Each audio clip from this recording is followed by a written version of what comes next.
અમરવલ્લી અરબી સમુદ્રના સોહામણા સાગર કાંઠા અને વનની ગિરિકંદરાઓ વચ્ચે જ્યાં સાવજની ડણક સંભળાતી રહેતી હોય તેવા પ્રદેશની અડોઅડ રહેલો આ ખમીરવંતો કાઠિયાવાડી પ્રદેશ સંત સપૂતોની પાવન ભૂમિ અને મુખ્યત્વે કૃષિ પર નભતા ધરતી પુત્રો અને સાગર પુત્રોનો પ્રદેશ છે.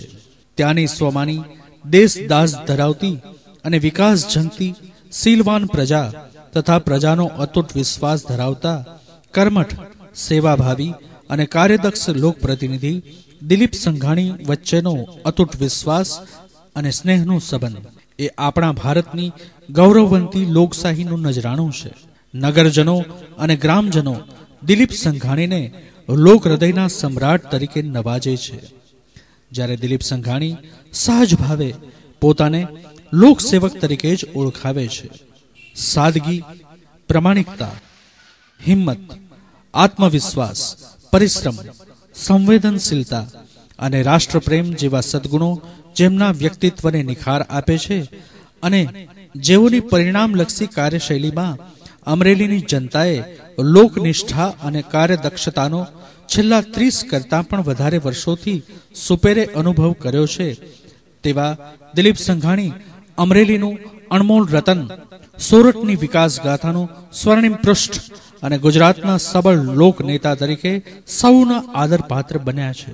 સંગઠનમાં તથા સેવા કાર્યોમાં સદૈવ સાથ નિભાવતા રહેલા તેઓના સાથીઓ પોતાની અસલી તાકાત હોવાનું માનતા શ્રી સંઘાણી પોતાની ટીમ પ્રત્યે ભારે ગૌરવ ધરાવે છે. ટિફિન મીટિંગ, છાસ વિતરણ, બાળકોને રમકડા વિતરણ, દફતર કીટ વિતરણ, ભૂકંપ, વાવાઝોડું કે દુષ્કાળ કે પૂર જેવી કુદરતી આપત્તિ સમયે લોકો વચ્ચે જઈને જીવન જરૂરી ચીજ વસ્તુઓનું વિતરણ, વરુણ વિનવણી જેવા નૂતન અભિગમ ધરાવતા કાર્યક્રમો દ્વારા લોકસેવા ઉપરાંત જનચેતનાનો સંચાર કરતા દિલીપ સંઘાણી ઉમદા વિચારક, કાબિલ સંગઠક અને કુશળ રણનીતિજ્ઞ છે. બાળકો પ્રત્યેનો તેઓનો પ્રેમ એવો છે કે હંમેશા પોતાની ગાડીમાં કે ખિસ્સામાં ચોકલેટ તો રાખે જ. રખેને કોઈ બાળક મળી જાય અને વહાલની આપલે ચૂકી જવાય. સમારંભોમાં દીપ પ્રગટાવવાનું સૌભાગ્ય મોટે ભાગે મહાનુભાવોના પક્ષે જ હોય છે. જ્યારે દિલીપભાઈ આવું સૌભાગ્ય નાની બાળાઓ, ગરીબ બાળકો કે વડીલોના ફાળે રહે તેવું ઈચ્છતા હોય છે.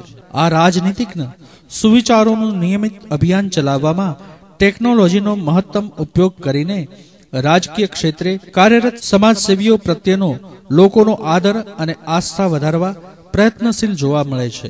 સાથે સાથે પંચશક્તિ જેવી પુસ્તિકાઓનું વિતરણ કરીને, સ્પર્ધાઓ યોજીને રાજ્ય સરકારની કાર્યસિદ્ધિઓને લોકો સુધી પહોંચાડવાનું કામ પણ સહજતાપૂર્વક કરી જાણે છે. કેબિનેટ મંત્રી તરીકેની અનેક જવાબદારીઓ સંભાળતા હોવા છતાં તેમનો ફોન સતત 24 કલાક ચાલુ રાખે છે અને અડધી રાત્રે પણ તેમને કોઈ ફોન કરે તો તેને યોગ્ય પ્રતિભાવ મળે જ છે. તેઓની કાર્યશૈલીમાં અનેક વિશિષ્ટતાઓ છે. ભેદભાવ નહીં, સંભાવ. આવા આચારના કારણે પ્રતિસ્પર્ધીઓ કે રાજકીય વિરોધીઓ પણ તેઓ પર વિશ્વાસ મૂકે છે. દલિતો અને લઘુમતીઓને રોજગારી અપાવી હોય તેવા કિસ્સાઓ સમાજ સમક્ષ આવતા રહ્યા છે.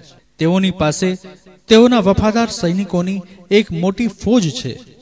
સમાજના આગેવાનો, કાર્યકર્તાઓ નિસ્વાર્થ ભાવે પદની લાલસા રાખ્યા વગર વર્ષોથી દિલીપભાઈની સાથે તન, મન અને ધનથી જોડાયેલા રહ્યા છે. જીવનમાં 50થી પણ વધુ વખત રક્તદાન કરી ચૂકેલા દિલીપભાઈ સેવા ટ્રસ્ટના નેજા હેઠળ લઘુબંધુ ચંદુભાઈ સંઘાણી સાથે રક્તદાન શિબિર, પોલિયો કેમ્પ, વૃક્ષારોપણ, અસરગ્રસ્તોને મદદ તથા ખાસ કરીને બાળકો, મહિલાઓ અને યુવાનોને પ્રોત્સાહન આપતી પ્રવૃત્તિઓ કરી સેવા અને સાધનાનો સકારાત્મક સંદેશ ફેલાવે છે. તે જ રીતે સાહિત્યકારો, કવિઓ, રમતવીરો, કલાકારો અને વડીલોનું સન્માન કરતા કાર્યક્રમોમાં પણ દિલીપભાઈનું માર્ગદર્શન ઉત્સાહવર્ધક સાબિત થયું છે. દિલીપ સંઘાણીનો પરિવાર એટલે સમગ્ર અમરેલી, એ વાત હવે સૌ કોઈ સ્વીકારે છે. પરિવારમાં પ્રસંગ હોય તો આખો અમરેલી હરખાય અને અમરેલીના આંગણે ઉજવાતા ઉત્સવોનું કેન્દ્ર દિલીપ સંઘાણીના સદનામે જ હોય. એ પરંપરા અમરેલીની નવી ઓળખ બની છે. ધાર્મિક ઉત્સવો હોય કે લોકમેળાઓ હોય, સામાજિક આંદોલન હોય કે રાજ્ય સરકારના અભિયાનો હોય, જ્યાં પણ કેન્દ્ર સ્થાને દિલીપ સંઘાણી હોય ત્યાં અમરેલીનો ઉમળકો, આનંદ અને ઉત્સાહ અનેરા જ હોય છે. ગૌરવ દિન, સ્વર્ણિમ રથયાત્રા, કૃષિ મહોત્સવ, સદભાવના મિશન, લોક સ્વાસ્થ્ય મેળો, શાળા પ્રવેશોત્સવ, ગરીબ કલ્યાણ મેળો, કૃષિ શિબિરો, પશુ આરોગ્ય મેળાઓ, ખેડૂત સંમેલનો, મહિલા સંમેલનો, પ્રજાસત્તાક દિનની ઉજવણી, વણથંભી વિકાસ યાત્રા જેવા અનેક પ્રકારના કાર્યક્રમોથી અમરેલી સદાય રોમાંચિત રહે છે. આવા દિલીપભાઈની સરળતા અને સહજતા કોઈને પણ આશ્ચર્યમાં મૂકી દે તેવી છે. સાંસ્કૃતિક પરંપરાઓ, ધાર્મિક પર્વોની ઉજવણી તથા સંતો મહંતો સત્સંગ, રામકથા, રામધૂન, ભજનો જેવી સદપ્રવૃત્તિઓથી દિલીપભાઈ ક્યારેય દૂર થયા નથી. પોતે ક્રિકેટ, ફૂટબોલ, વોલીબોલ જેવી રમતો ઉપરાંત પર્વતારોહણ, ઘોડેસવારી, સ્વિમિંગ અને પ્રવાસના શોખીન છે. આવું જીવંત વ્યક્તિત્વ અને ધબકતું જીવન જીવતા લોક પ્રતિનિધિ દિલીપ સંઘાણીને અમરેલીનો એટલો જ ભરપૂર પ્રેમ અને આદર પ્રાપ્ત થતા રહ્યા છે. સામાજિક ક્ષેત્રે સર્વસ્વીકૃત ગણાતા દિલીપ સંઘાણીની ગણના રાજકીય ક્ષેત્રે પણ રાજ્યના કેટલાક ચુનંદા ધુરંધરોમાં થાય છે. વિદ્યાર્થી કાળથી જ નેતૃત્વ દાખવીને જવાબદારી સંભાળવાની તેઓની પરંપરા આગળ જતા નગરપાલિકા, જિલ્લા પંચાયત, વિધાનસભા અને સંસદ સુધી ચાલુ રહી છે. સંગઠન ક્ષેત્રે પણ મહત્વના હોદ્દાઓ સંભાળ્યા છે. માદરે વતન અમરેલીના બે પનોતા પુત્રો અત્યારે રાજકીય ક્ષેત્રે ગુજરાતનું નામ રોશન કરી રહ્યા છે. એમાંના એક આ દિલીપ સંઘાણી અને બીજા એવા જ એક તેજ તરાર શ્રી પુરુષોત્તમ રૂપાલા. દાયકાઓ જૂની બંનેની સહિયારી રાજકીય યાત્રા થકી અમરેલી જિલ્લાએ વિકાસની બાબતમાં હરણફાળ ભરી છે.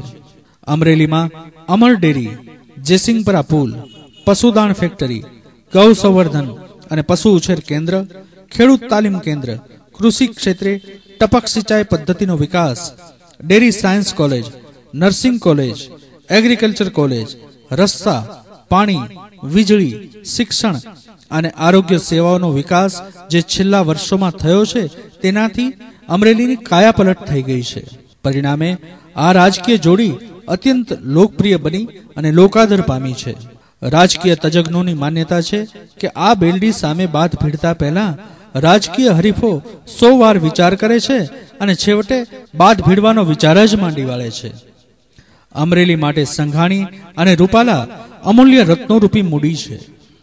ગુજરાતના ચેતનવંતા અને કર્મઠ મુખ્યમંત્રી શ્રી નરેન્દ્ર મોદીની આગેવાની હેઠળની રાજ્ય સરકારમાં કૃષિ અને સહકાર, પશુપાલન, મત્સ્યોદ્યોગ ઉપરાંત કાયદો અને વ્યવસ્થા તથા વૈધાનિક અને સંસદીય બાબતો જેવા અતિ મહત્વના વિભાગોમાં કેબિનેટ મંત્રી તરીકેની જવાબદારી સંભાળી રહેલા દિલીપ સંઘાણી વર્ષોથી મુખ્યમંત્રી શ્રી નરેન્દ્ર મોદીના નિકટના સાથી રહ્યા છે અને ઇતિહાસ સાક્ષી છે કે રાજ્યમાં ભારતીય જનતા પક્ષના ઉદય અને સંગઠનને પાયામાંથી મજબૂત કરી અને તેને ઘટાટોપ વટવૃક્ષ બનાવવામાં તેઓની ભૂમિકા આજ સુધી અત્યંત મહત્વની રહી છે.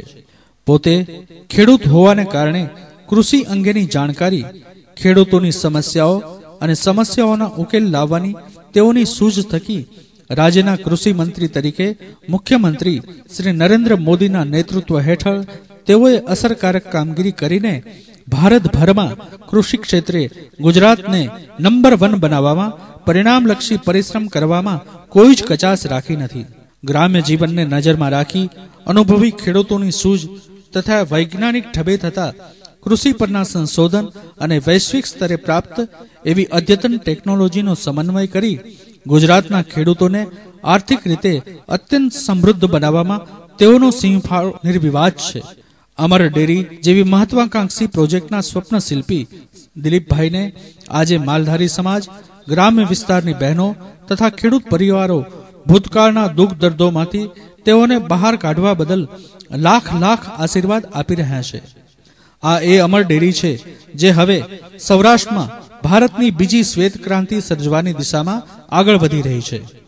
ભારતના અત્યંત લોકપ્રિય રાજનીતિજ્ઞ અને ભૂતપૂર્વ વડાપ્રધાન શ્રી અટલ બિહારી વાજપેયી, શ્રી લાલકૃષ્ણ અડવાણી, ડોક્ટર મુરલી મનોહર જોશી અને લોકસભામાં વિરોધ પક્ષના નેતા શ્રીમતી સુષ્મા સ્વરાજ જેવા ભારતીય જનતા પક્ષના રાષ્ટ્રીય નેતાઓ સાથે તેઓને વર્ષો જૂનો ઘરંબો આજે પણ એટલો જ તરોતાજા છે.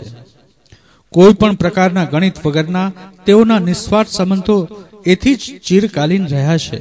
રાષ્ટ્રીય સ્તરે કેન્દ્રના તત્કાલીન નાણામંત્રી શ્રી યશવંત સિંહાના વરદ હસ્તે તેઓને સન્માનિત કરાયા છે અને કારકિર્દી દરમિયાન તેઓને અનેક સ્તરે ઘણા સન્માનો પ્રાપ્ત થયા છે, જે અમરેલીનું ગૌરવ છે. અમરેલીની જનતાએ પોતાના પ્રેમની અભિવ્યક્તિ કરવા આ લોકનેતાની સાકરતુલા, રક્તતુલા અને રજતતુલા પણ કરી. ત્યારે લોકોએ સ્વયંભૂ પોતાના તરફથી લોકસેવકને સન્માનવા ₹17 લાખનો ફાળો એકત્ર કર્યો. પરંતુ દિલીપ સંઘાણી નામના આ લોકસેવકે તે ફાળો પણ લોક કલ્યાણ અર્થે પરત કર્યો. સહકારી ક્ષેત્રે તેઓની સિદ્ધિ બદલ કેન્દ્ર સરકારની સંસ્થા દ્વારા તેઓને સહકારિતા શિરોમણી એવોર્ડથી સન્માનિત કરાયા. નોંધપાત્ર બાબત એ છે કે જ્યારે તેઓની ઉપર રાજકીય વિરોધીઓએ ભ્રષ્ટાચારના આક્ષેપો કર્યા, ત્યારે ગુજરાતભરમાંથી લોકો અમરેલીમાં ઉમટી પડ્યા અને સ્વયંભૂ પ્રજાએ પોતાના અત્યંત લાડીલા લોકસેવક પર થઈ રહેલા પ્રહારો સામે નિર્ભયપણે કવચ બનીને તેનો સામનો કર્યો. ગુજરાતના જાહેર જીવનમાં આવી ઘટના ક્યારેય બની ન હતી, જેની ઇતિહાસમાં એક ગૌરવપૂર્ણ પ્રકરણ તરીકે રાજકીય વિવેચકોએ નોંધ લીધી હતી.